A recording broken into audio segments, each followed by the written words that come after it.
That was amazing, Rob. Tell us a bit about this. It looks like a fantastic show. Little Shop of Horrors is a phenomenal show. It's one that I've wanted to direct for a long time. It tells the story of Seymour, who's a bit of a hapless florist working at a downtrodden flower shop in Skid Row.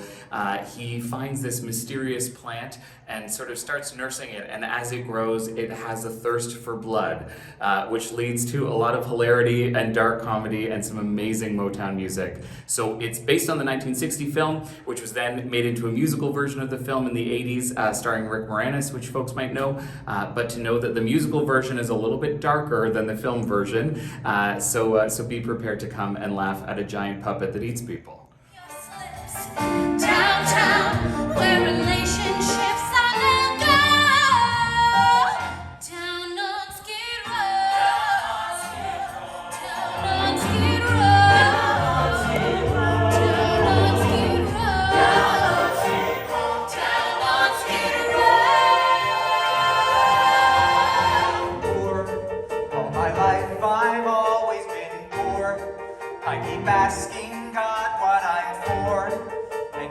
How long does a production like this take to prepare? Because even for the two scenes, it just seems like a lot. There's a lot of stuff in there. There is a lot going on. You're right. We still have some work to do, in fact. But the thing about putting on a production like this is that the pre-planning starts months and months and months in advance. So, we have 2 weeks in our rehearsal hall with the cast.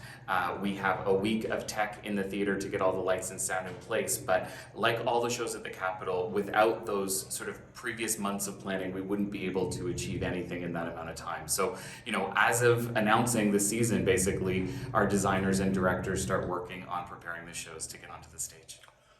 One of the hardest parts, and talk a little bit about the plan, how it's mysterious, but how it grows throughout the production. Yeah, so Audrey 2 is sort of a famous puppet, and in fact there are 4 different puppets during the show, and we use 3 different puppeteers for those 4 different puppets.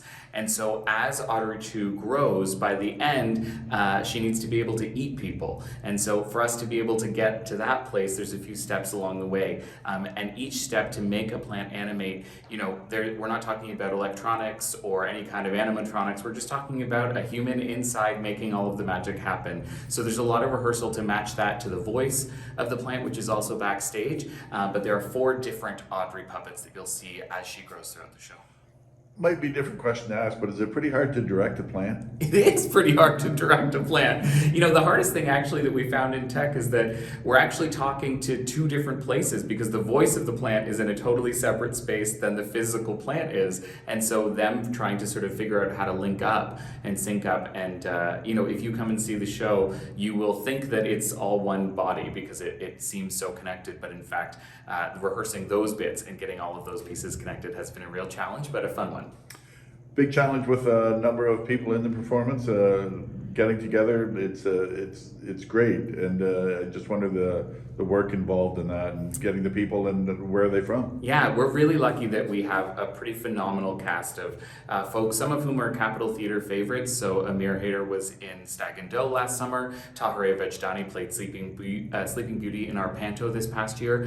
So we have some returning favorites, as well as lots of folks who were here, many years ago, and some folks who've never been here before. We have people from as close as across the street in this ensemble, and we have people from as far away as the other side of the country in this ensemble. So a lot of the time it's about making sure that you find the right fit, and that fit isn't just about individual parts, it's also about making sure that they're going to work with one another really well. So finding those good pairings and finding those special sort of chemistry moments between folks can be a bit of a challenge, but again, as a director, that's one of the things I love, is introducing people to Port Hope.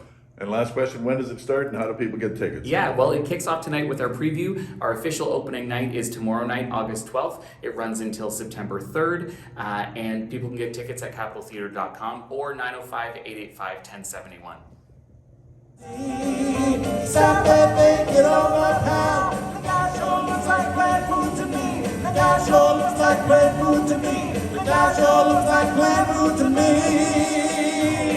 So nasty, treating her up, smacking her around and always talking so tough. You need blood and he's got more than enough.